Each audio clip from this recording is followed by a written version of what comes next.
Hello everyone, I am Tacit and welcome to the Gems of War Campaign 9 Week 3 Day 4. So today of course we got the class event going on for Forest of Thorn, or specifically the Forest of Thorn's class of Archer. Archer, pretty decent, has insta-kill, has decent mana accumulation, pretty well-rounded at most things, even has some skull dodge for a little bit of durability there. It's a pretty decent, well-rounded class, a little bit weaker than some of the other well-rounded, but it does have that very good RNG poke, though it's a little bit weird because it does skull damage, the same thing that it also insta-kills. So it tends to not get used too often, but can occasionally be viable. Still have the Easter offer, will begin the free one in 2 more days from now, or this Sunday I should say, obviously on Easter itself. We end up getting that. Aside from that, that's pretty much everything that we got going on today. Of course, we had the pet yesterday for Easter. We don't have the last year's pet coming this weekend, though, unfortunately. However, we do have a faction coming this weekend, specifically the Blackheart faction. That's going to be happening tomorrow in 7 hours from now. So that is right around the corner. So if you want a 3-day-long event to go do that, you'll be able to. Though do keep in mind, it might be easier to do pure factions going into next patch. We don't know of all the details yet. But it definitely seems like it might be a little bit more possible without gems. But if you still really want Blackheart done, it's still probably worth doing. But do keep in mind, next patch might be making it substantially easier to do. So that is one thing to consider. Let me double check on Invasion, or Ward Event, I mean. Because I'm actually not sure if I have all our points in. No, we do not. So that is where we shall start to help out the guild. Still using a very cheap team, oddly enough. Honestly, you can just run this the whole time. No reason really to need to switch. Rowan gets a lot of benefit from having the other thing. Actually, running armor. We'll run with magic. This doesn't really matter. Oh, yeah, actually, you know what? Armor actually is better in this context, isn't it? Oh, yeah, I forgot. I can't change it. Oh, that is so annoying that the warning only comes up once. I'd rather have no warning than only once. Like, it's spamming me every single time, or it not reminding me at all. I feel like it's better than it happening once, because the amount of times I click that, being like, oh, I could just click it again and, you know, get the team set. It's so annoying. That's like the one of the few changes that I think was like overall popular that I absolutely hate. Like the fact that so many people suggested that, because it makes me mess up on that screen at least every single week. Like there is not a single week that goes by that I forget that you can't double change the metal by using that screen. Honestly, I wish they would just add a way to change it on that screen. Like, they already have a way to do it. Why don't they just make that the permanent feature? Like, it already does do that when you get the warning thing. Why couldn't that just be, like, the default of that page? Because that would fix all the issues, because then you won't have to have any of the reminder, but you can also just change it quickly. It'd be the best of both worlds, but they don't have it coded that way. Hopefully it will at some point. Let's see, which is weird because they have it coded that way in like some instances, like the first time you click on it each time, but never in any other circumstance can you do it that way, which is just so weird. Anyways, hello, actually I didn't say hello to anyone yet. Hello, hello Isabel, hello Hung, hello Bill, hello Barbara, hello Gimli, hello Roman, hello Mr., hello Crisp, hello Dwight, hello Savage, hello Defiant, hello Cookie, hello David, hello, Daddy Shark, hello Dwight, hello everyone, welcome. Let's see.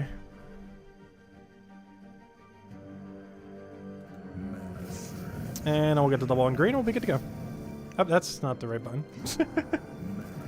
And we win. Off the second row away. That's why we have 2. If you have enough spell damage, it wouldn't really matter as much. But double rowing ends up getting it done. We only have 1 medal right now, and it's still enough. With double, of course. Have you gone over the new weapon yet? For the campaign? It was broken on Monday. Is it working now? It's a very useless one. We did go over it on Monday, though we weren't able to actually use it. We were talking about how bad it was and how good it could be if it actually was changed slightly. The biggest issue with a weapon like that is you need it to be a smaller amount of destroy. The fact that it's an entire column is actually detrimental to it, because you want to be able to choose very decisively if you do or do not want to explode the all the bomb gems. It also needs to be creating more bomb gems. Like every single thing that's doing bomb gem mechanic. Wait, where's our Fat Raven? That was a little unlucky. But every single thing that's doing the bomb gem mechanic, they need to have less board destroy with more control over where they destroy, kind of like how a peasant is, while creating more bomb gems. Like the fact that weapon only does 6 is very, very bad. But yeah, does it actually work now? What is it called? Let me actually double check through here. So if we go into campaign, because it wasn't working on Monday when we were talking about it. So it's called Shock Hammer. Did they finally fix it? I would sure hope so. So if I click over to weapon. There it is. Okay, yeah, Shock Hammer's here now. So it chooses a gem and then destroys its column and then creates 6 bomb gems and then creates does a bunch of scatter damage. And as far as perks, it gets to stun the first enemy, destroy through random no, why? You wouldn't want to do that. That literally makes it worse. Still gonna max it though. But that literally makes it worse having the 3 gem destroy. Like that's the exact opposite of what you need to be doing. You need to add more consistency to it, not less consistency. I don't understand. They literally just make the weapon worse by having that. It's another one of those negative perks where if you get it, the weapon is weaker. But yeah, the weapon's really bad. The biggest issue with it is if you're using it, you're most likely trying to do one really specific thing.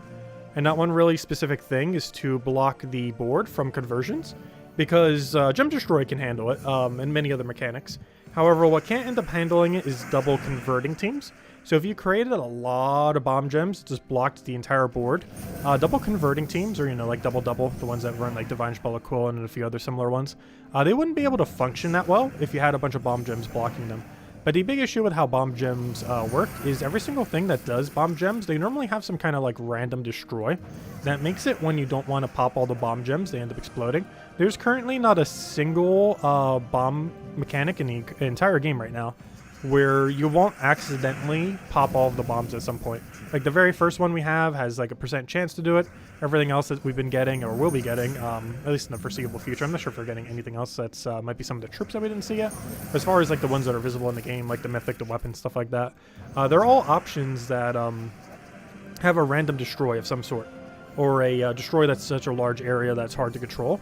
And you specifically want to not explode the bomb gems in almost every situation where you use them. Which kind of sounds counterproductive, given that it's a mana accumulating gem. But the way that bomb gems actually work best is when they're used as a make sure converters do not get alignment option. Because it's one of the only few ways that you could really do it, because you can't do it through block blocks, because block blocks, there's nothing that creates enough of them to get it done. But if bombs would have created more, they would have been an option that would have been able to do it. And even something like the mythic that we get at the end of the season that creates 10 of them, it has a random explode, so most of the time it's just going to explode the entire board, at which case you might as well just use like Gorgolfa, or, you know, like anything else. Because if you're doing that, you might as well just use a full board clear that will be even more efficient, like hello Thrall, or something like that. Like there's so many more efficient ways to do it. But if it was structured in a way where you could actually utilize the bomb gems to block stuff, then it would be good. The problem is every single option we're getting, and likely will be getting, don't do that properly. Maybe a future power gem would, but I was kind of hoping bomb gems could.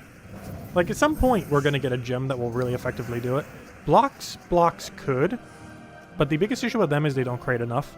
And the biggest issue with bomb gems is while a lot of things do create enough that it could theoretically work, all of them have so much destroy that it doesn't.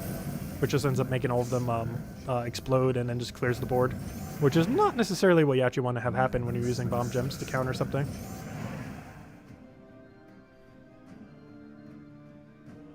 It works well with wish gems, but there's quite a few ways you could end up popping wish gems though.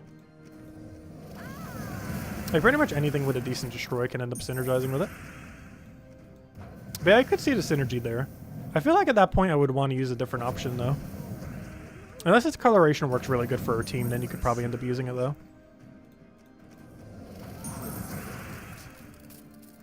Because the biggest issue it's going to have most of the time is it's a very small amount of explosion compared to the mana accumulation of an average weapon. Because if you compare it to any explodey weapon, because isn't it 15 mana cost? It's even higher mana cost. Not only by 1, but still. Let's see. 1 makes a difference when you're not even mana accumulating as much. Because it's a 15 mana cost for 6 bigger explosions with 3 destroy. As well as a column. So it's a weird calculation of mana accumulation. Whereas the average explodey weapon does every single one of a color, which is normally more than half the board. I don't know, if every bomb gem connects, I could see that being okay. It really depends where the bomb gems fall, more so than anything. If they fall near the outskirts of the board, it wouldn't be as good.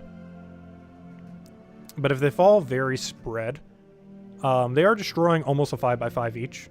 So it's a 5x5 without the corners, is what a bomb gem's explosion range is. Though you do only get 50% mana accumulation for it, similar to other explosion methods.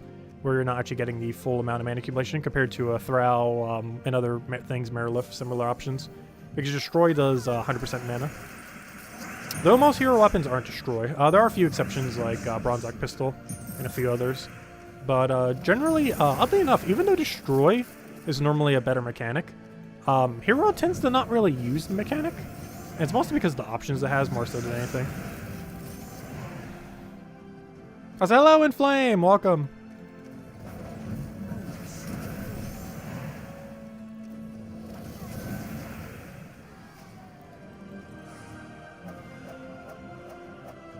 Oh, what is the team? Could anyone post it in the chat? I'll go try it.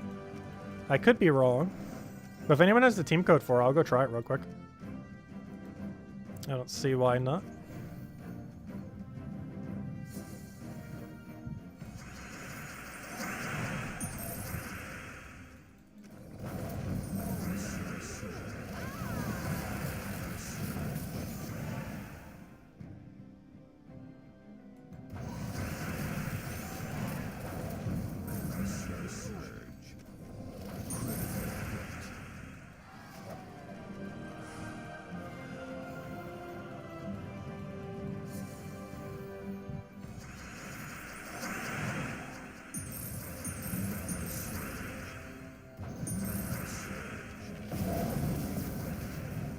Oh, what do we even need here?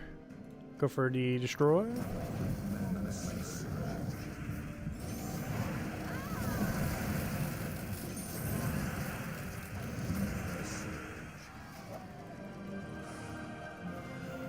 Also, how have you guys been doing on the Mimic Hunt lately? We've been doing okay. Like, we've had a very mixed amount of results lately. Everything from 5 times Nisha to 3 chess streams to 0 chess streams.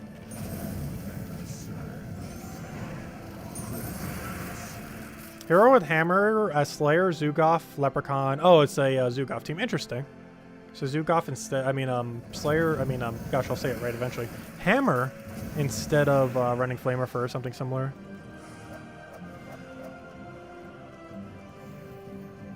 But yeah, using Fairy Godmother as the mana accumulator there.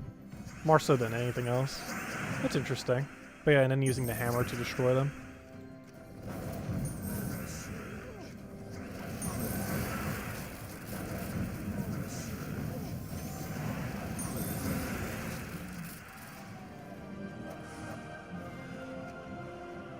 Oh, what's a mimic? I know, right? I feel like that some days.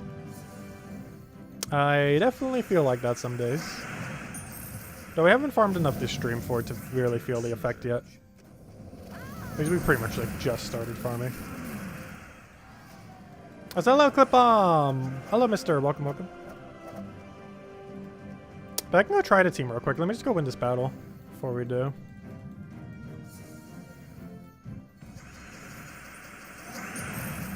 The main thing I find with most Zugoff alternatives is I'm just so used to using this team that even if something comes around that is better than this team, I'd probably still use this team.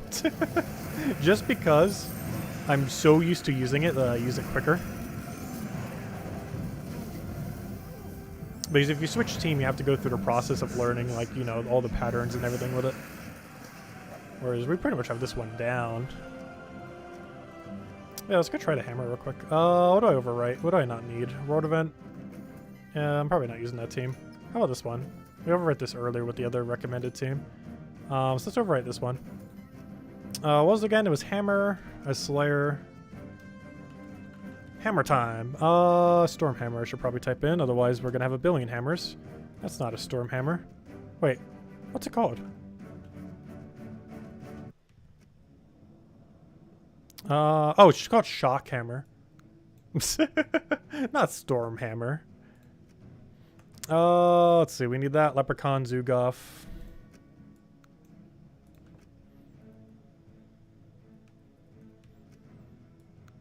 And, what's her name? Godmother. I don't feel like I mess with Godmother that much lately. She's a pretty good option. I don't feel like Shock Hammer helps this team much, though. Like, I can see this team working, but replacing Shock Hammer with something else.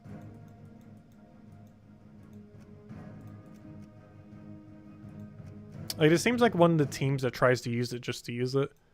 which we do a lot for some videos, particularly with newer mythics that aren't as good, because that tends to happen a lot, where we're using some particular concept just to use it, because we're trying to make something with it work.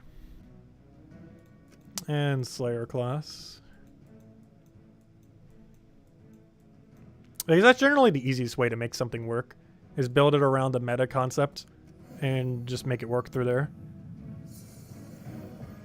Because this one's, of course, a Zugaf mana accumulation team, which normally runs from the same base. Hero, mana accumulator, Zugaf, something else. Normally another mana accumulator.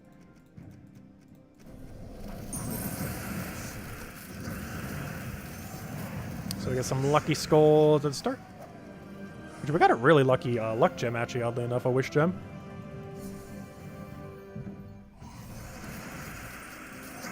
Because ideally what we want to have happen here is we can get the mana to do wish and then just kind of win from there.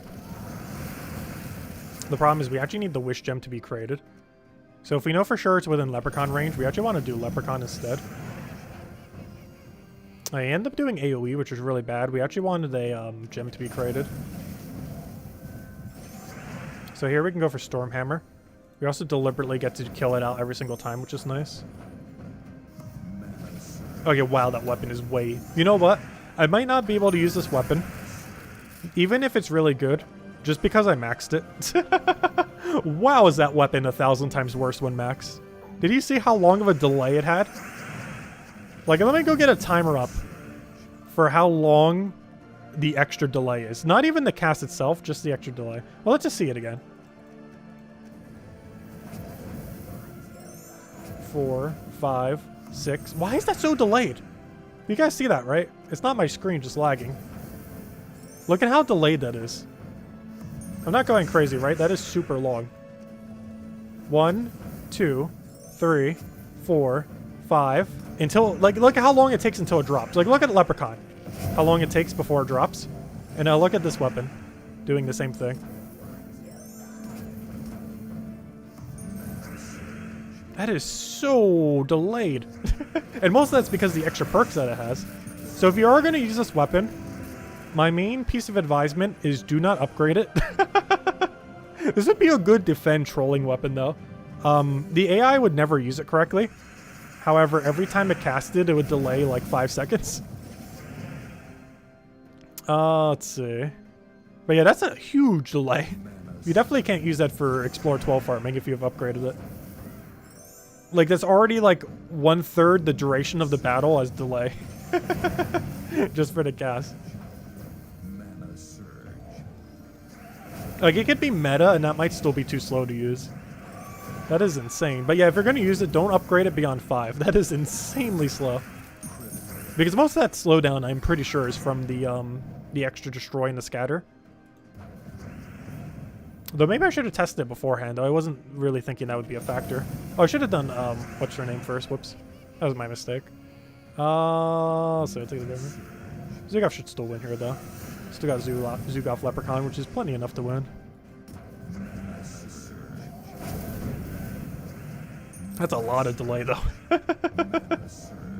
Let's see, let's actually bring up an actual timer. I am actually really curious what it comes out to. I want to time, like, the duration of Leprechaun compared to the duration of that. I need to figure out what my timer is, though. Live split. Get the timer up. Should automatically be working if it would ever load.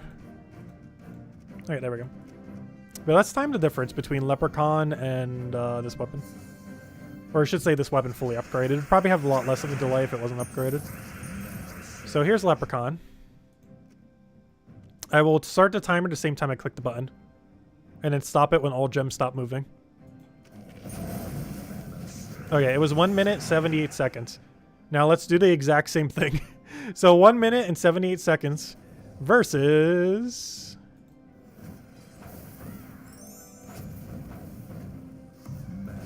around triple the time. So I was right when I said 5 seconds. No, it's really only like 3 seconds longer. Like 2 or 3 seconds longer. But you're doing that per cast, 2 or 3 seconds longer. Interesting. Oh, did I say minute? I meant seconds. I'm not sure why I said minutes. I guess I'm not used to seeing a metric of time that small. But I do agree, the weapon is not as bad as I thought it would be. Though it's also not that good. Though it's definitely less bad than I thought, that's for sure.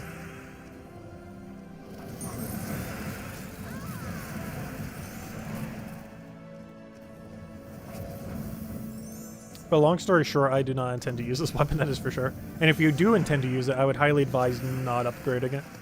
Like, upgrade it to level 5, do not upgrade it a single bit further than that, as the weapon gets weaker if you do. Anyways, let's go back to our normal Zugov team. But if anyone else has any other suggestions or anything you want me to try, do let me know. We'll make sure to do so. That's not my Zugov team. That's my Zugov team.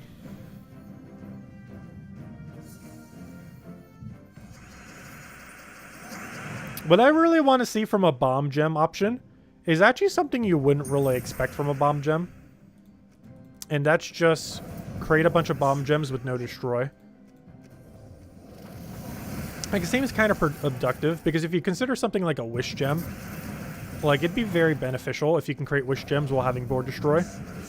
But I personally feel like a bomb option with no destroy would be the best bomb option in the game. I'm not sure if we're actually getting anyone this season. We can actually check, because even though we can't see the other ones, we can check Terran's World and see if any of them actually are. I really hope at least one is, because I want to see if my theory on if it would be better is actually correct. At least given against double conversion teams. Because obviously not all teams it would be better against.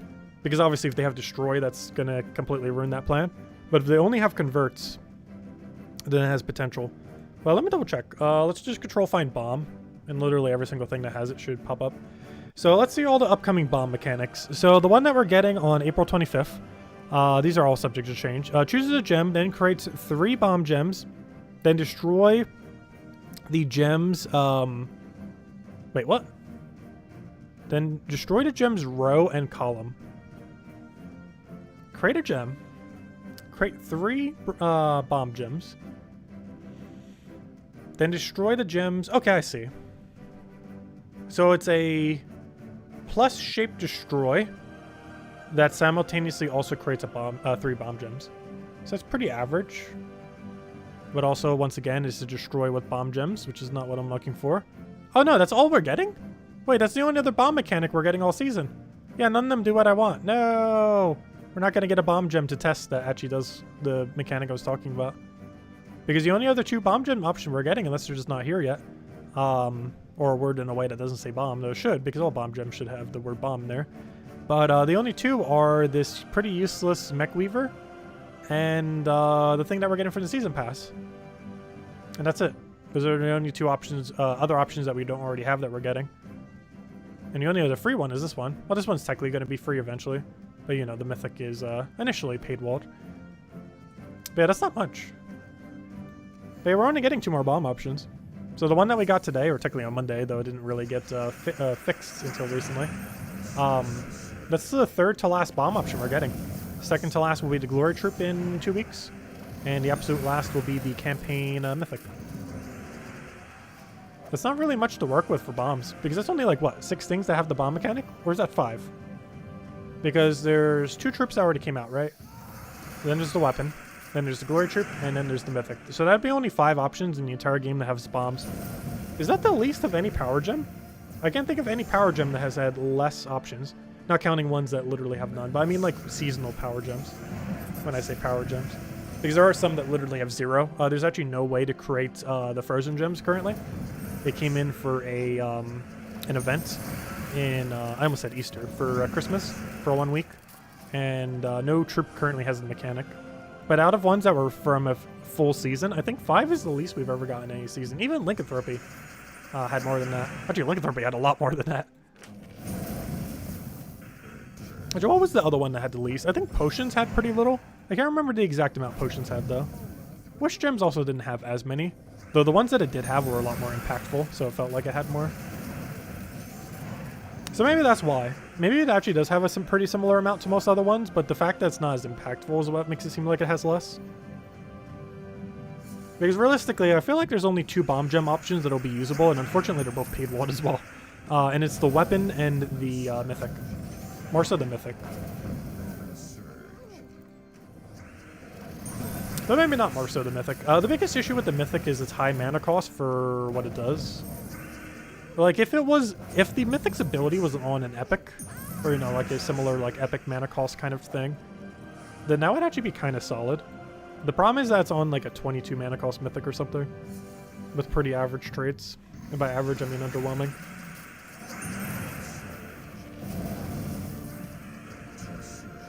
Potion had 9 troops. Yeah, Potion had quite a few.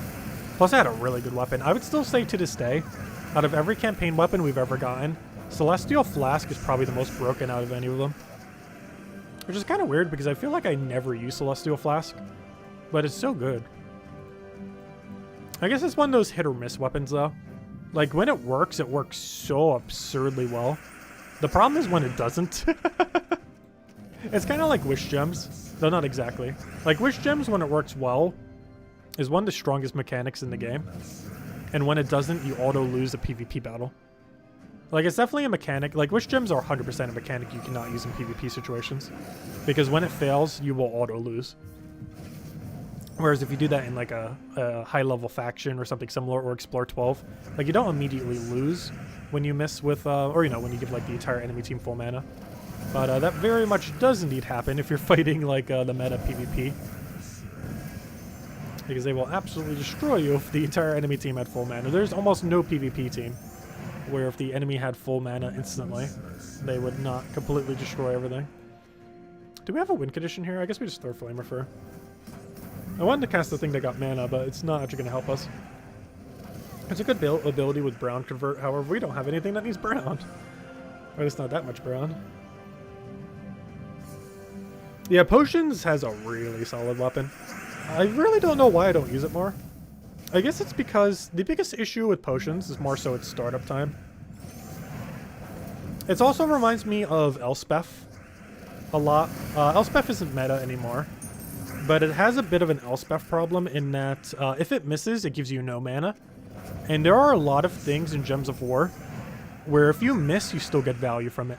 Like Thrall, Leprechaun, and pretty much any Mass Explode, Mass Destroy. These are options that even if you don't land an extra turn, give you a lot of value.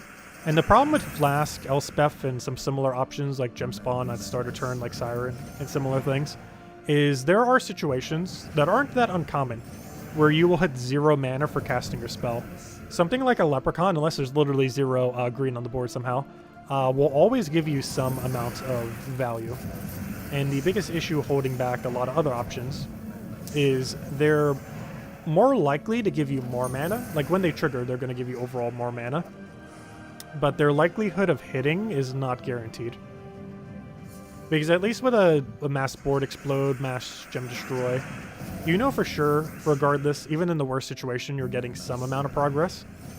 But things like Elspeth, Siren, Flask, when it fails, you get no value whatsoever. Which is the biggest liability of using it. Which is probably why I don't use it, because it has high inconsistency. And I tend to stick with like ultra high consistency teams for the most part. There are some exceptions. But I generally go with higher consistency over max speed. Like this team is definitely one of those teams. Like this is by no means the quickest Zugov team, but it's a very consistent Zugov team.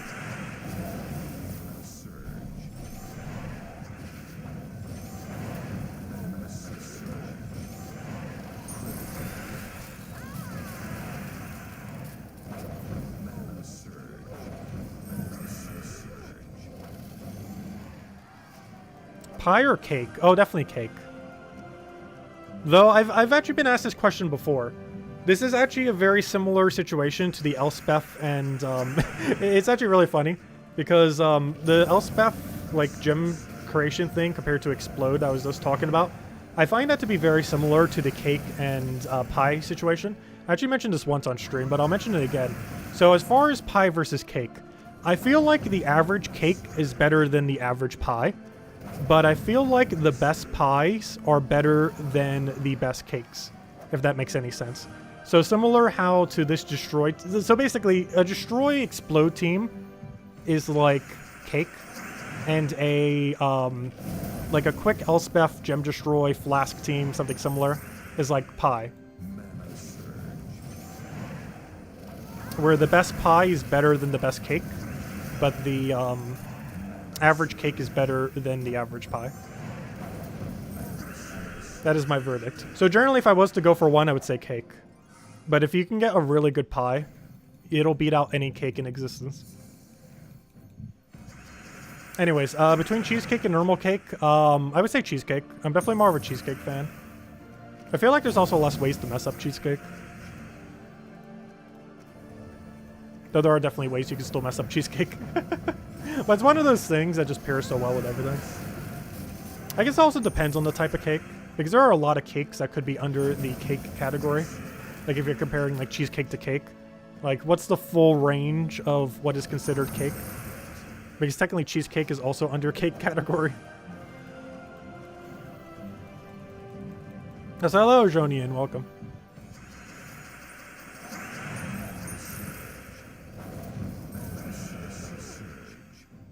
Gotta get enough orbs of power to craft a second Zugaf? Nice. I personally didn't feel like it's worth it, but it is definitely usable. Like, double Zugaf teams definitely work. I'm not a fan of double Zugaf teams, but if you want to run double Zugaf teams, you can get away with it. It's definitely really low priority to get, though. But it does work.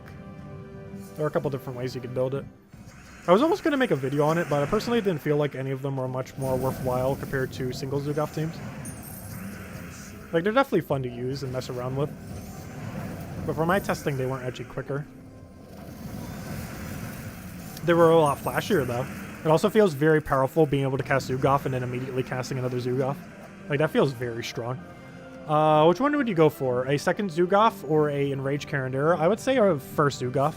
I mean, a first Enraged Karandera. Like, obviously, I would say the order for crafting the only 2 boss troops in the game, or, you know, the ones that actually cause power, is get Zugaf first, get Enraged Karandera second, and then get second sorry, it's a Zugaf first, Enraged Karandera second, then second Zugaf third.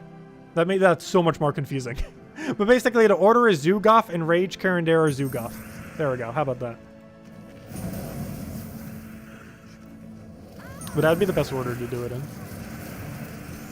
Zugaf's always first, though, obviously. He's just such a good troop. Do you recommend crafting third Zugaf or second... third Zugaf or second Enraged Karandera? I would say third Zugaf, though I do advise not to craft a third Zugaf. However, there's no point in having more than one Enraged Karandera on your team. Well, then again, I don't know. I guess having double Curse to make sure you kind of have a higher chance. The only problem with double Curse Enraged Karandera is 2 50% chances does not make a 100% chance. If it did, then double Enraged Karandera could be used. But the biggest issue with double Enraged Karandera is after you cast one, you can't really cast it again. Oh, you still can, but you know, the follow-up attack is a lot less effective in most situations. The only time I could see that maybe working is if you could get a weird Wish Gem to proc, and you also somehow had a lot of Doom Skulls on the board, you could hit 2 very big AoEs back-to-back. The amount of times that will work is so absurdly rare. You're also depending on your entire team's damage source, or at least a good majority of it, to be specifically AoE damage. However, you do still have the Skull Convert, if nothing else. But he does get boost ratio from Enraged. Like if you could get it off the Wish Gem somehow and proc that, like hero running mana accumulating option, double Enraged Karandera with Godmother, like you can kind of make that work in that the first one ends up setting up the amount of Doom Skulls you have on the board, and then the follow-up ends up going and destroying, or you know, using the amount of Doom Skulls on the board to boost ratio, so you can end up destroying out the enemy. Where you basically use the first one to set up the AoE damage for the second one, and then between this poke damage that you did off the first one and then the really big hit off the second one. The only big issue that can occur with that, even though you know where they're all going ahead of time, is if you create that many Doom Skulls on the board, there is 2 things that can happen. One is they all explode and then you don't have any Doom Skulls on the board. But the other thing is, of course, the enemy gets at least 1 turn most likely, in which case they could take them, which would be very problematic. Long story short, there's really no need to have 3 Zugafs or 2 Enraged Karanderas. Though you kind of can make double Enraged Karandera work. Like, the team would function. I just would not advise ever doing it. Because there's really only one way to make it work. And it's hero, double Enraged Karandera, and Godmother. Or something very similar to that.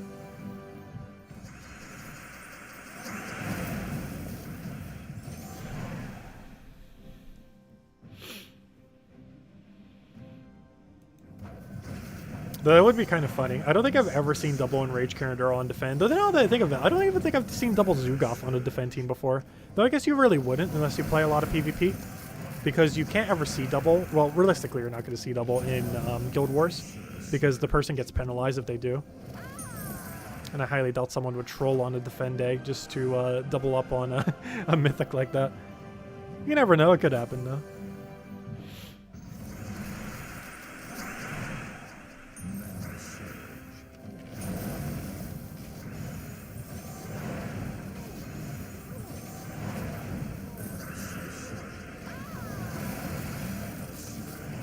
I was gonna say, there better be an extra turn skull somewhere in there.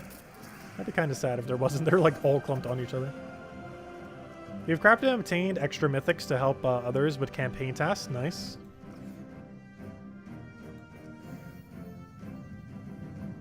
Always appreciated.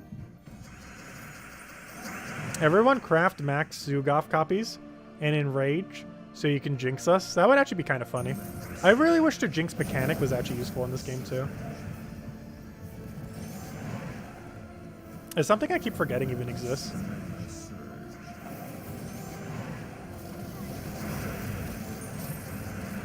Like Jinx on Famine back in the day, if anyone remembers that, it was so good. Like double Jinx is very, very potentially good with a good mana drainer. The biggest issue with it in the current state of the game is there's just so many ways to mana accumulate now that Jinx has never been worse. And has already been not viable for so long. Pretty much ever since Famine lost the ability of Jinx, it has not been viable to run Jinx in any circumstance. Because Jinx doesn't start to really do anything until you have double on a team. And it doesn't start to really cripple until triple. But there's so many other ways to mana accumulate that don't even involve getting Mana Surge or getting Guaranteed Mana Surge. That lowering your percent chance to Mana Surge is a very dated mechanic. But does almost nothing in the current state of the game. Like, even if Famine was the strongest variant it ever was, which was 20 mana cost Jinx. Actually, was there a third buff? I think it was just 20 mana cost. Oh, well, it was 20 mana cost Jinx, and there was no immune to mana drain in the game. That was the peak of Famine. It had Jinx at 20 mana cost, which now I think is 24. And it had, I guess I just said the third thing and I already forgot what it was. But yeah, it was Jinx, 20 mana costs. Oh yeah, and no mana drain existed in the game. At least at the time anyways.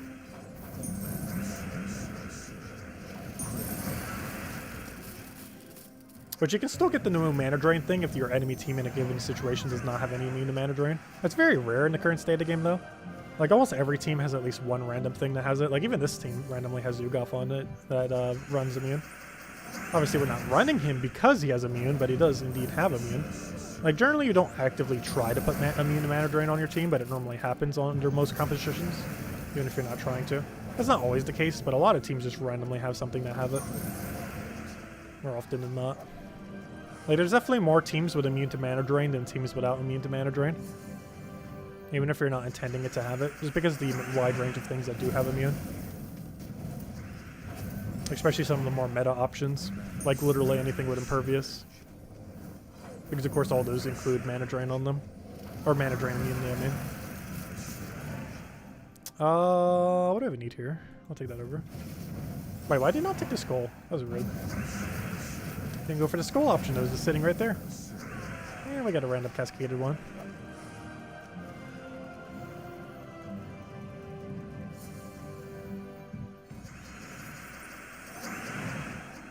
The only thing you can use your 4 Zoogoffs on is to go to the word chat and brag. That's funny. That would actually be kind of funny to do. Because you can copy-paste teams, or, you know, you can send it to global chat. So you could get, like, something really rare and just send it over to global. And then see people's reaction to what you posted. That actually would be kind of funny.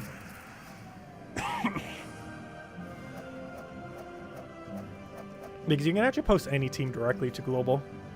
Like right now, I can click right here, and this will appear in global chat. All I have to do is click that button. And you can make some really funny teams to send over. Actually, you know what would be kind of funny to do? Is on Easter Day, just spam global with 4 bunny teams. Like some kind of team that only uses 4 bunny. And just have everyone post, actually, we should do that on our stream. We should get everyone on the PC mobile version sometime during our stream to spam global with one of any, like, all rabbit team. Doesn't matter what. That'd actually be really funny. Like, everyone just, like, post it once to global and just see what global's reaction is. We haven't messed with global for a while, but that would be actually kind of funny to do it. As a little Easter thing for Easter night stream. We just all coordinate at the same time, posting some random all bunny team to global. Because pretty much everyone should have 4 bunnies laying around. There's quite a few that count as a bunny. Or birds. We'll go the bunny route. It's Easter.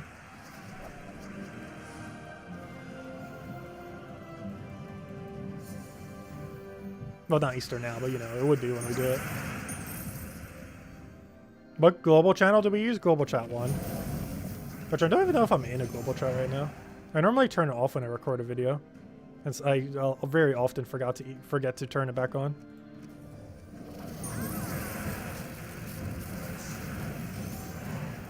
Mostly because you don't get to see all that extra chat on the side. Because that can be very annoying during a video. Especially if someone says something inappropriate. Which is rare in global chat, but it does still happen. Or some kind of like really weird tangent of a story. Like there's some really weird conversations in global chat sometimes. As far as like topic matter. Which is really weird to see in a random part of a video. Or if you're seeing like part of the conversation like midway through.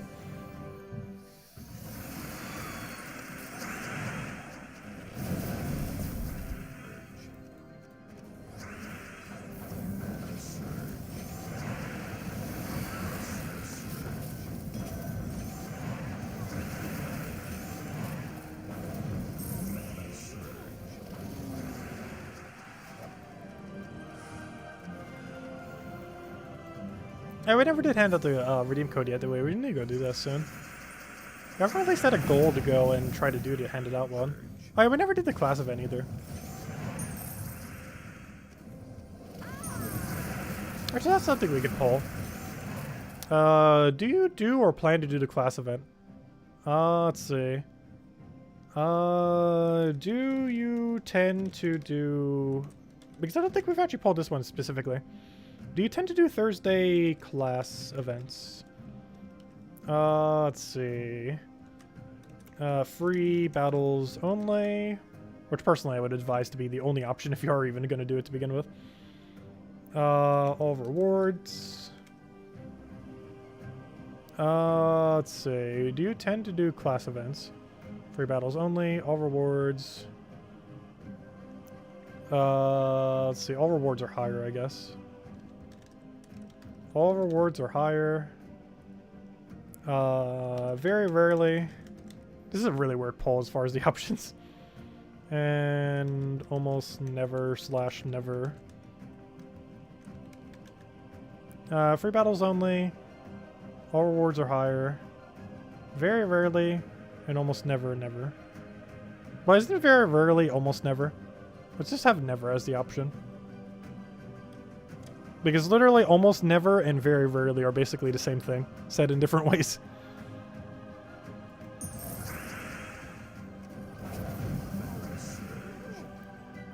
I feel like I've been doing it less lately.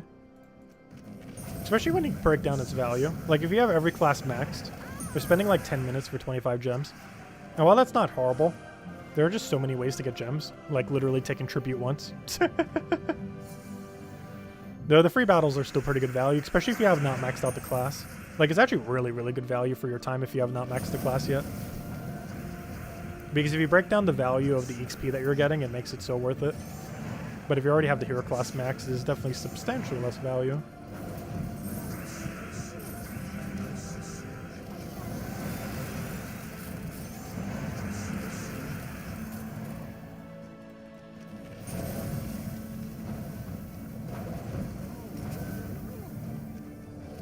Yeah, I'm still not sure why they have the scaling so weird for class events. Like, I'd probably do them more if it was actually worthwhile to go for any of the rewards.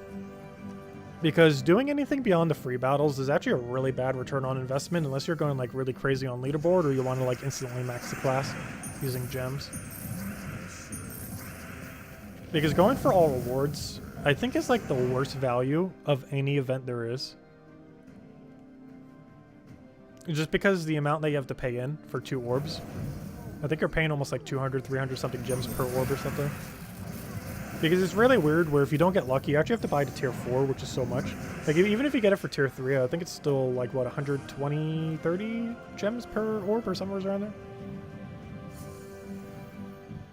Hello, Sinister. Welcome. Are all of the gnomes in the vault drop table? Yeah, yes. All the gnomes are. As far as all of the tarot cards, no. As far as all the gnomes, yes. But yeah, all the gnomes are in the drop table. All the tarot cards, I believe, except 2 are in the drop table.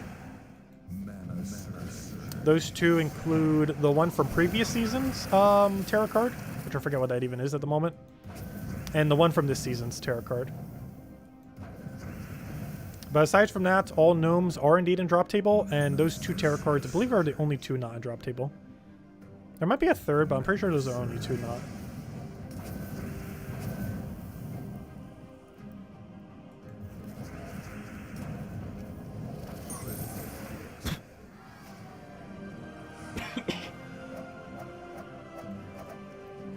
Hey, we hit exactly 0. Speaking of which, I have like a timer that's still on 0 right now. Like, I brought it up to time the hammer thing. The shock hammer. Which, honestly, I should almost make that the title of the stream because we were messing with that more than we were the class event. I don't know, we might go grab the 25 gems for class event. It's so quick to grab them. We always mention it on the Monday video as well. The team for it, the quick kill team. Yeah, let's go ahead and the code and go clear our class event. And there we go, we got the gems for the class event notes. Now let's actually do the class event. But first let's go ahead and add the code. Oh, I don't have the code section open. Oh, no. Okay, let's hope we can hand out a code. I'm gonna have to not post the link. I forgot, my computer's still laggy from earlier. It's been on all day because we were doing the other stream. And it is definitely showing its lag of being on all day. And I didn't actually reset it between the 2 streams. Because, gosh, is it glazily slow right now.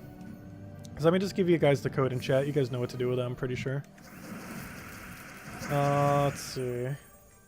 There you guys go. There's the redeem code used on gemsofwar.com underneath the game code section. Your invite code can be found in your settings menu. Redeem code is right over there in chat. It's copy paste the random numbers and letters starting with X. Oh gosh, those 3 first letters in a different order would be very bad. I actually wouldn't be surprised if YouTube censored it if it was in the other order. But type in those random numbers and letters and for the redeem code. And to give same word as always, 2 treasure maps, 1 gem key, 200 souls, 2,500 gold. That was almost a very inappropriate random number of letters, though. I definitely thought it was in that order the first time I looked at that. Because it looks like the way that the bots try to write the word. Whenever there's the spam bots that try to do it. Normally those ones get caught by YouTube before it even gets in. But like the ones that happen on like video comments. I'm pretty sure some of you guys like almost never see them because YouTube's algorithm thing actually does handle them normally before they surface.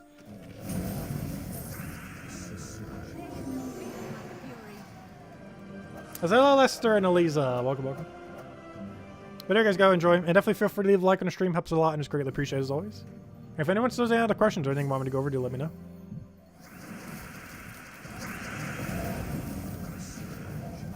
But that reminds me, I never did go over the faction teams for tomorrow in the Monday video. Was it even the restriction? Red, purple? I'm trying to think of what Black Heart even is. It sounds like purple something. Which means I'm probably just going to run some kind of Thrall team. Yeah, the full I don't believe is in drop table. The full and the one from this season are not in the drop table. Yeah, I really wish this game had cross-platform saving. I'm not sure if it's ever going to get it. I really wish it did, though.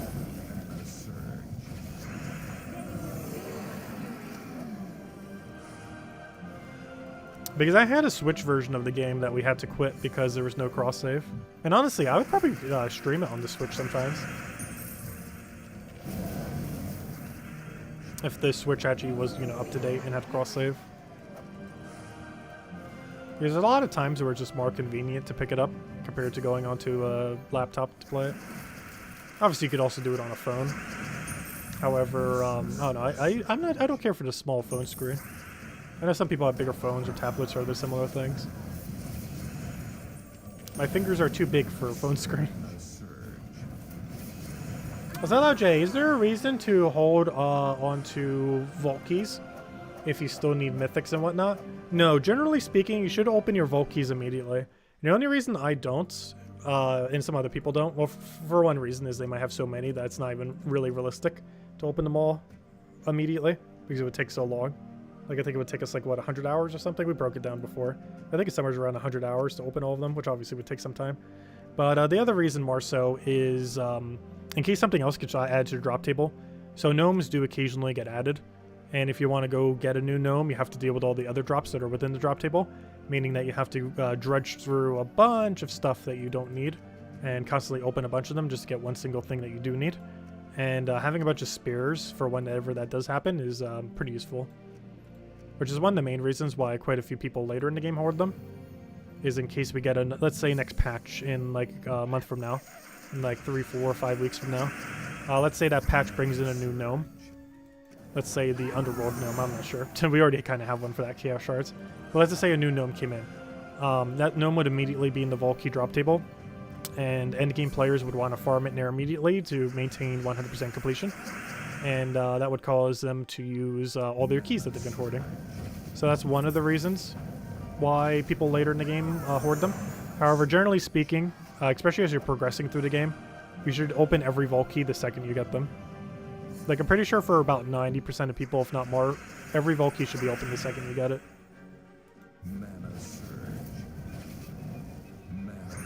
The exception to that is during vault events, though. You don't actually want to open vault keys during vault events more often than not, as that could be time that you're spending actually farming the vault event. Like, you're not getting less loot from a vault key when you open during a vault event, but that's time that you could be farming the vault event itself rather than opening the key.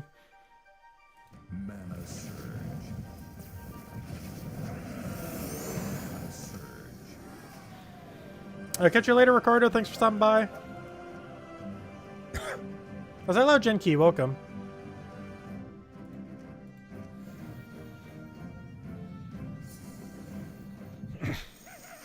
You should save a copy for campaign purposes. Yeah, Tyrion, you probably have way too many keys to know what to do with. Actually, how many do you have? You could probably give everyone in chat like 100 keys and still have keys left over.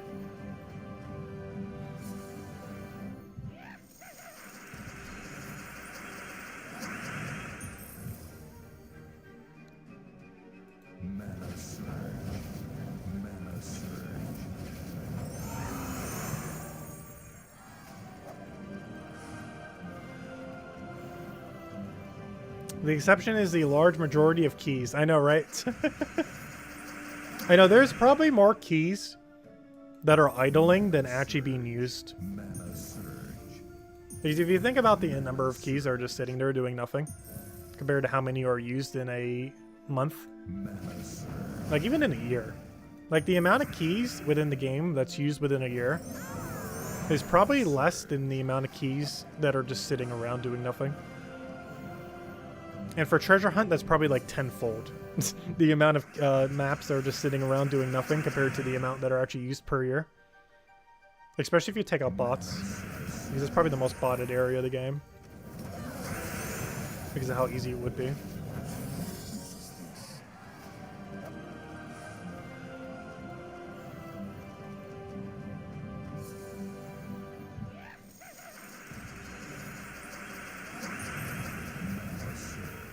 Actually, that would be kind of something fun to test. I have never, ever, ever botted Gems of War. But as a fun experiment to cover a video on, I wonder how long it would take a treasure hunt bot to get banned. I want to say, depending on how you code it, less than 10 hours. Though, who knows? Maybe it could last, like, literally forever. Obviously, we'd never do anything with the account. Plus, we'd have to farm enough to even get that many maps. Which would be a while. Because while, of course, later in the game, you have more maps than you ever know what to do with. Getting a surplus of maps on a brand new account can actually take a little bit of time. Like, it's not something that instantly happens. Like, later in the game, it feels like you're just getting buried with them, like, by the hundreds. But when you first start out, it's actually a little hard to get, like, you know, infinite maps. Or, you know, to the point where you just can just perpetually keep using them.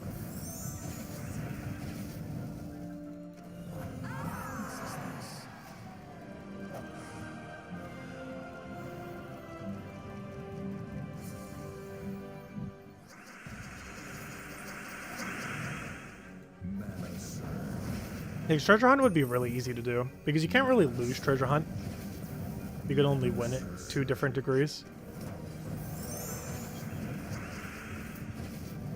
Oh, what was the number that you posted? If you gave 100 keys to the 40 it says that are here, you'd almost be out. Yeah, that's what I said. You'd have enough to do it while still having some left over. That's still a lot of keys. These are like, what, a little under 5,000, right? Or like 4,500, 5,000, somewhere around there. Let's see, we'll take that down.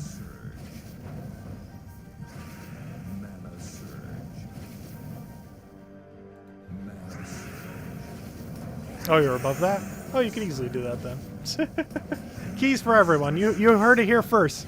Tyrian agrees to give everyone 100 keys. 100 vault keys.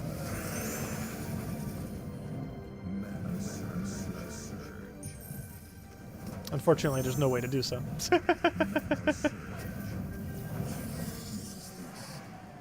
Use the treasure map farming team.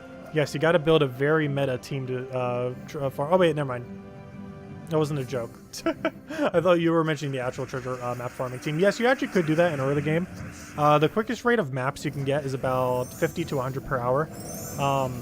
Is it worth doing that in the current state of the game? No.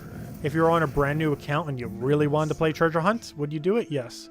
Would a newer player know how to do it? No. But yeah, there are some, you end up doing off of Zolkari's epic, Tyri. Tyri is really good for farming infinite maps. There's no reason you would ever need to do this other than on a brand new account. Unless you just love seeing your map number go up. I wonder if there's anyone in here, in the game that actually is trying to get to 1 million maps first. Because I'm pretty sure no one currently has 1 million maps. And I wonder if there's anyone who is deliberately trying to be the first one to hit 1 million maps. Because I feel like the average person is like, at what, like 10 to 100,000? Obviously newer players might be a bit lower. But I'm pretty sure the average falls somewhere in 10 to 100,000. Well, maybe not the average, but you know. Like, most players are falling within that range, I would assume.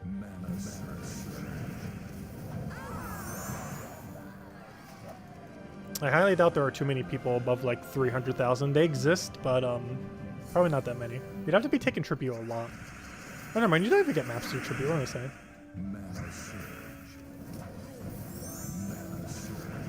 I was thinking the other resource. I was thinking gold keys for whatever reason. So we take that. Don't bring her down.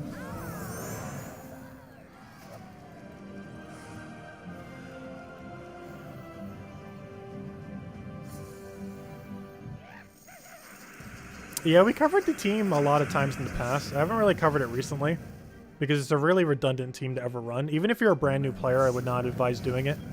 It's a bit of a waste of time compared to other farming methods within the game. It also takes practice to use it efficiently, and the average newer player who would even need them, it would be used at a rate that is way less efficient than max. To enough of a degree where you'd rather run other options. Like, it's pretty much a waste of time to farm maps in the current state of the game. Like, even if you have 0 maps and you desperately need maps, there are better ways to get maps. Because you can convert glory into maps, which is primarily the way that you get it. So if you just farm a vault event, you're already good to go.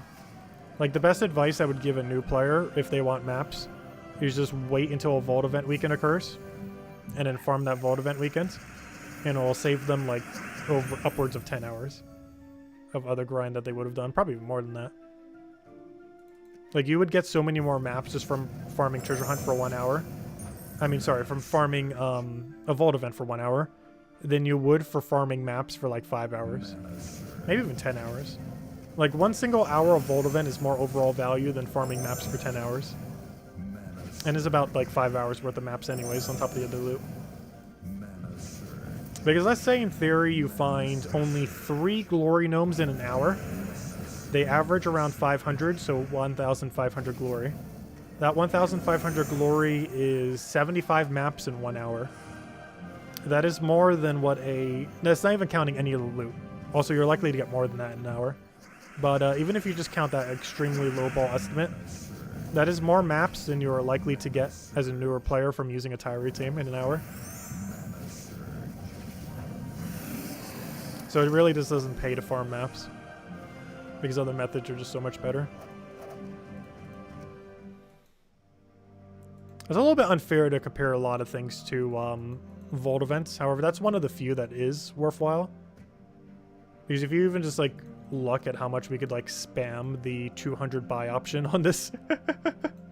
Like, if we kept doing this 200 at a time, it is only 6,000 glory. Like, when you put it into perspective that way, this is 3 hours. This is potentially 1 hour of Vault event. And this is like 3-4 hours of farming Tyree with maps. Which is kind of funny that Tyree's icon is actually here. Because that's how you normally get maps if you're doing it, you know, the olden ways back in the day. Now you just buy them 200 at a time from here. Unfortunately, there's not a bulk discount for that, though. Could you imagine accidentally clicking this? Oh, that's not what I wanted. Stop trying to sell me Easter stuff. Speaking of which, I still need to pick up something Easter related. I'm probably just gonna get like Easter jelly beans or something. They're just hard to find in a brand I can actually have. Oh, I did finally eat that final chocolate though. You know that chocolate box that's been here since like Valentine's Day? And that one that I kept like not eating? I finally got around to eating it. I like finished dinner and was like, I could use a little extra something. And I was like, oh yeah, I still have that cherry thing from like a billion ages ago. Just sitting there. Oh wait, why am I using what on earth is going on here? Why am I using Phoenicia against Explorer 12? How long have I been doing this? This couldn't have been for long. Why on earth am I using this team? Let's see. Treasure maps are only useful as a cat toy. That would actually be a really funny cat toy. There's some cats that get amused to absolutely anything.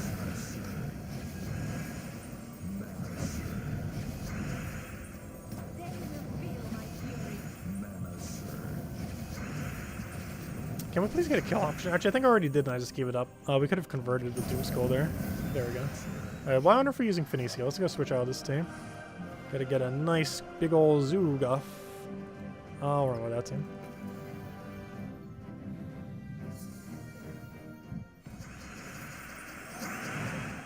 I only do treasure maps for an entire stream.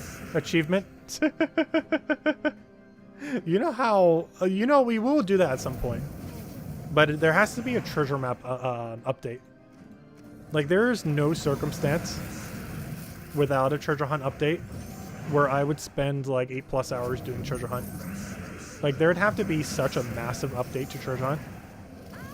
I have joked about doing that in the past, though. I actually will at some point. I'm not sure how many people would really be interested in it, though. Like, some people say they will be. But there's no way the average person is going to watch more than an hour of that. There will be some people there who will be there the entire 8 hours. But that is a very, very slim minority of people who would watch 8 hours of treasure map. Especially consecutively. Like, slightly over time, maybe. But, like, all in one single go. But that'd be a good way to fall asleep. That would actually be a really, really good thing to keep on if you want to fall asleep. Do it as an April Fool's stream next year. Welcome to Gems of War, where all of the gems are just resources on the map. Watch 5-minute mute hit dislike button.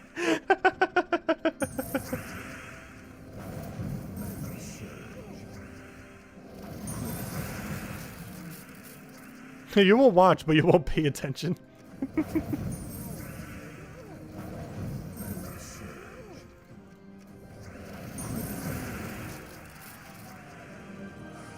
Yeah, thank you, Isabel. It is greatly appreciated.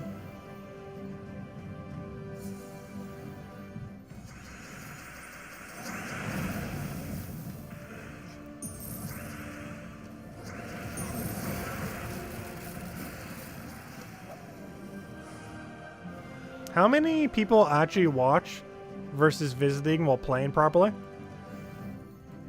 I don't know. I would say most people are under the play and watch at the same time. Like, I know when I watch some other content, because I normally do it based on game rather than specific person more often than not. Like, I'll be playing the game while watching. Like, I'm still paying attention to what they're doing, but I'm also, you know, like, playing the same game.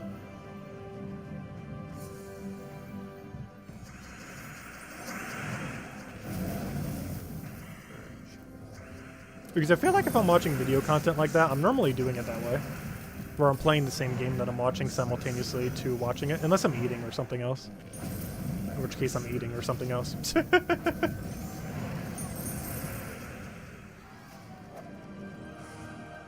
But, you know, a lot of times, like there's almost no situation where I'm just watching something and doing nothing else at the same time. Like, I can't think of a single situation I'm normally doing that. Because I'm normally multitasking at least something simultaneously. Unless you count eating as nothing. But I would count that as eating.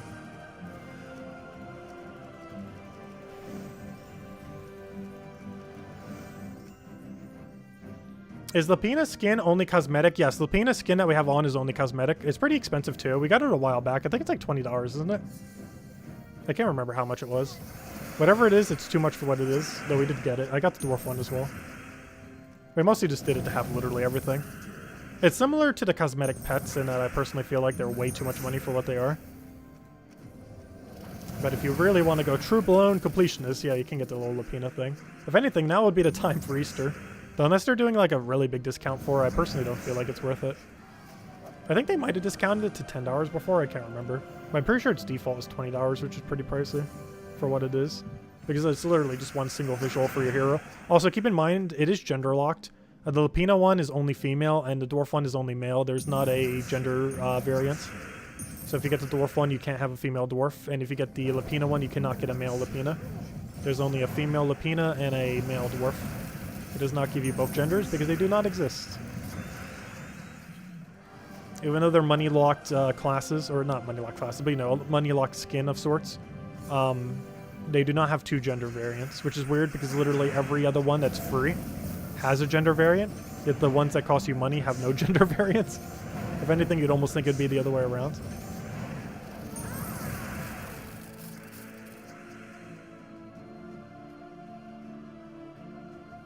No, I said a Lapina, didn't I? Or whatever it's called. Whatever that typing is called. It's one of those invisible types within Gems of War. Kind of like the spider typing or something. There's a Lapina typing in this game. It doesn't actually do anything, I don't think, in the current state of the game. But there's technically a Lapina typing. Of types that are considered Lapina. Most of them, I believe, are considered wild folk. But they're not actually considered their own category for whatever reason. Though, who knows, maybe there'll be enough eventually in the game that they're considered their own category of troop.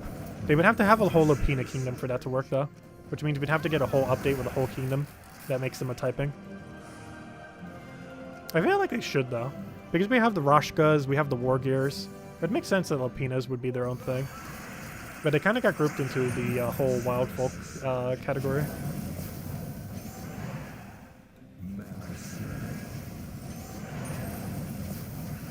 I feel like there's honestly even enough spiders that they can make spider its own category.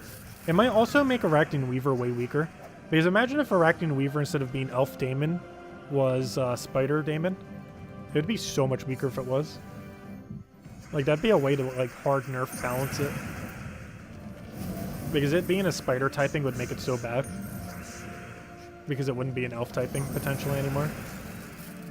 Because one of the main things that makes Arachne Weaver good, other than literally everything, is the fact that it counts as elf. Because it counting as elf gives it 50% mana star and synergy with its own kingdom. And hey, we did get a Mimic this stream. And if anyone else has any other questions, let me know. Because I think we're going to wrap up after this Mimic. I wanted to try finding one, and we found our goal. We have indeed hit a singular Mimic. What do we need here? I'm going to try for green off of Sky and just hope we get lucky. We did not. I'll go for Flame of Fur. Get a Zoogoth. Get a 5x chests. Let's see. Exactly 13. And you're dead. Oh, he's already dead. Come on, 5x. Nope. Come on, Nisha. Nope. Come on, anything. Well, I got 2 Yasmins, 2 Orpheuses. And that brings our total to a brand new 51 2x and 5 5x. There we go. And that is the final verdict. No. But we're getting there. Also, I've had this timer up like almost this entire stream and have done nothing with it other than time out the that one weapon. It's just a random number in the corner. 69. Perfect. Anyways, what is the budget skeleton key team? Is any team not budget with it? Like, generally how you run skeleton key team is with double Cedric. I don't think it is physically possible after the nerf to run skeleton key without Cedric, if that's what you're referring to. Because skeleton key got nerfed 2 years ago. And since then, it's a lot less viable to use generically compared to what it was. The new version of that is kind of Plunder and Peril, because Plunder and Peril didn't get nerfed, but Skeleton Key did. So generally you have to go, in most situations, not all, but in most situations you have to go Plunder and Peril instead, especially if you want to go Cedric-less. Because generally how you build Skeleton Key team is with a big mana accumulator like Egg Thief or something, followed by like Skeleton Key double Cedric, or something similar along the lines, or even just go one of them with like a Leprechaun backup for that burst of mana accumulation and mana. I mean, mana accumulation and gold, because gold's actually relevant on that team, because it determines how much damage you do off a Skeleton Key, as well as Egg Thief's Destroy, assuming Egg Thief's on your team.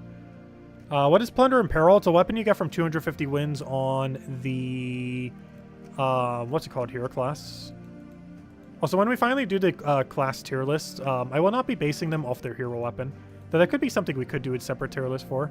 However, Corsair hero class, 250 wins on Corsair hero class gives you Plunder and Peril. Right there. It deals damage to 2 random enemies boosted by gold and enemies gold at a 2-to-1 ratio. So for, let's say you have 100 gold, that does 50 additional damage.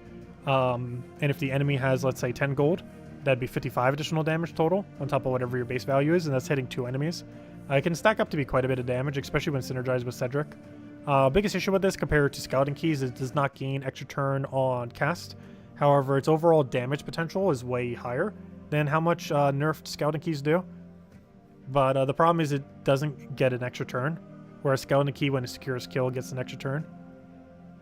But they're still kind of usable. I don't feel like they're used much in the current state of the game. Obviously, gold farming teams use them, but there's not as much of a need to gold farm, especially because they keep it buffing Explore 12. And normally just running Explore 12 quicker is already enough gold while getting other loot simultaneously. It's not really needed that much. But anyways, guys, we'll wrap it up there. We will be back tomorrow, same time as always, 8 p.m. Eastern Standard Time, 1 hour prior to now tomorrow, as we do every single night. We'll have another redeem code, go over everything else. We'll mostly be messing with the faction event, I'm pretty sure, and then hunting mimics if we have some time. That's probably going to be the main thing that we do tomorrow night. As far as throughout the day, we'll probably be starting around the same time and doing kind of what we did earlier today or throughout the day. And that's going to be running through the DLC of Sword and Shield, particularly Shield version, where we go through all the DLC. We've pretty much finished the storyline of the first part. However, there's still some things to do in the first part of it. And then we'll move on to the second part of the DLC, and hopefully we can get it done within the next 2 days. I'm pretty sure it could be doable in 3 days, because we pretty much finished one whole part in 1 day. We'll probably finish the other whole part the next day, ideally tomorrow. And then the third day will be us just kind of looking into like the grinding aspect of it. Will we actually keep streaming the grinding aspect of it? Probably not. But we'll probably make that like the big hurrah of the finishing out the game. And I'm not sure when we'll do Shield again. Because I probably will play it here and there off stream.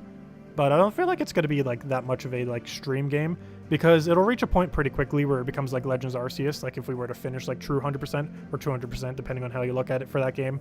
Like what you have to do left is like so tedious. That'd be such a bad thing to stream because it would get so repetitive. And luckily it's still at the fun part right now where we're going through the storyline and stuff, but eventually it's going to reach a point where you're just going through the same loop over and over and over again, which we're getting somewhat close to. But for now, we're kind of in the actual content section of the game, which is nice. Anyways, guys, I'll catch you guys later. I hope you all have a wonderful Easter weekend, and I will catch you guys soon. Best of luck with everything. Stay safe out there, and I'll catch you guys later. Thanks for stopping by as always. Greatly appreciated. Goodbye.